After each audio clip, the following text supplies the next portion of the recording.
Graduates, take a moment. Reflect on what you have achieved and what this milestone means for you, for your families, and for those who supported you along the way. This is a moment, yes. This is a moment of celebration, but it is also a moment of reckoning.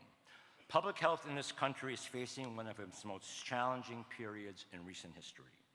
We are confronting the rise of pseudoscience, the spread of misinformation, and a diminishing commitment to the humanity that must guide our work. These forces are not abstract. They are affecting the well-being of individuals, communities, and entire populations. Plain and simple, people are getting sicker, dying younger, and suffering from illnesses that we know how to prevent. And yet, these challenges are not new. From the earliest resistance to vaccines to the wide variation in how people respond to public health guidance, history has shown us that biomedical science alone is never enough.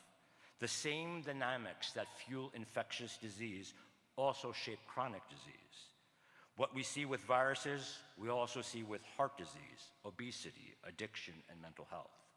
Human behavior, belief, social and political contexts are always at the center, and all diseases require a person-centered approach.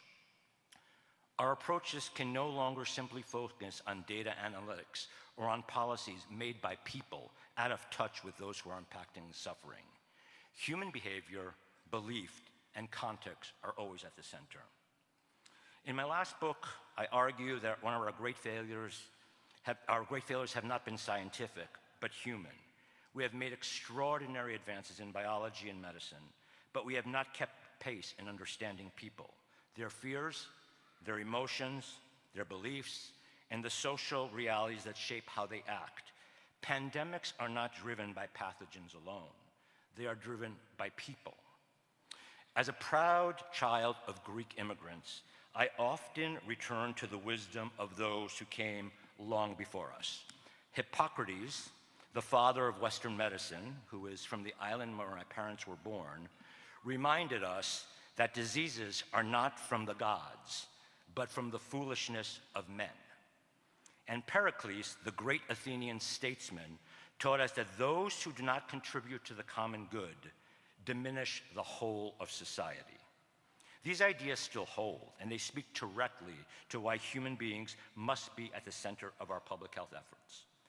I suspect that you will hear similar ideas echoed by many of our speakers today, including our honored guest, Dr. Vin Gupta, whose words offered calm guidance during those chilling early days of the COVID-19 pandemic. Thank you for doing that, Dr. Gupta. I have lived this work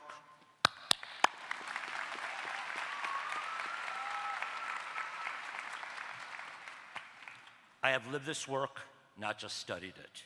From the early days of HIV to COVID-19 to the emerging threats we now face, I have seen how biomedical science alone is not enough. I have seen how fear and misinformation can undermine even the strongest interventions, and I have seen how compassion and trust can save lives. I have also seen this through my brother, who has lived the last 15 years with progressive multiple sclerosis, and to whom I dedicated this book as the bravest person I know. His experience reminds me that public health is never abstract. It is about real people, real lives, and real consequences. I also return to the words of my mother, a woman who came to this country at 15 with limited education, but with a wisdom that continues to guide me. With a beautiful accent that filled the room like music, in her imperfect but powerful English, she would say to me, "Perry, we may disagree with people, we may dislike them, but we never hate them."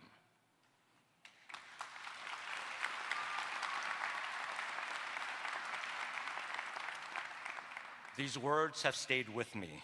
They ground me, especially now. And yet, as I look at where we are today, I find myself returning to a difficult truth.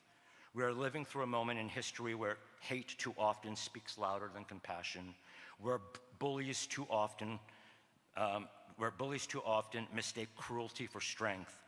We see them in governments, in communities and institutions, and sometimes even among ourselves. People who deceive, people who lie, people who manipulate and divide, people who try to climb upward through gossip and manipulation, who undermine others behind closed doors, who chip away at the people around them, believing that someone else's diminishment is the same as their own success. Every piece of gossip, every whisper, every act of hearsay is nothing more than a reflection of their own insecurity and their lack of self-worth. People who prey upon the vulnerable because they mistake power for greatness. And to those bullies, I say this. Number one, greatness, my friends, is not about power. It is not about titles, about intimidation, manipulation, or fear. Greatness is about the good works you do in this world. It is about how you lift people up when they are suffering, how you stand beside the vulnerable, how you speak the truth when it is inconvenient, how you leave humanity better than you found it. And number two, you may believe that your cruelty is kryptonite to people like me, that your attacks weaken us, that your whispers, your manipulation, your smallness can diminish our light, but you're wrong.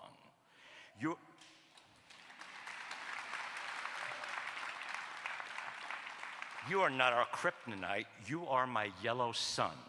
Because, this is a Superman thing, right? We got that? Okay, good. Because every act of cruelty reminds me why compassion matters. Every act of injustice reminds me why public health matters. Every attempt to silence the truth reminds me why we must speak louder. And it reminds me to stay in the game, to lead this institution in the way it deserves to be led. So graduates, as you leave the School of Public Health and enter a world aching for healing, I ask two things of you.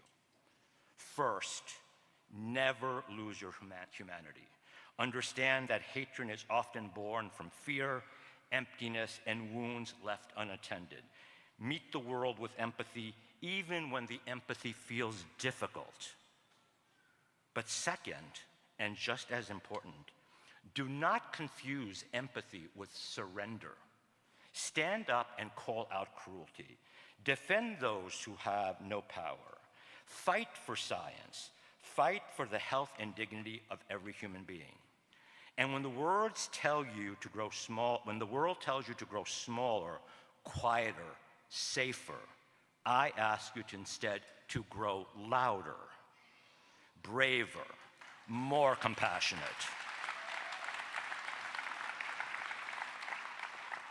more relentless in your belief that humanity can be better than this moment. This is the work of public health. This is the work of justice. So I ask you now, graduates of the School of Public Health, are you ready to join me in this fight? Louder!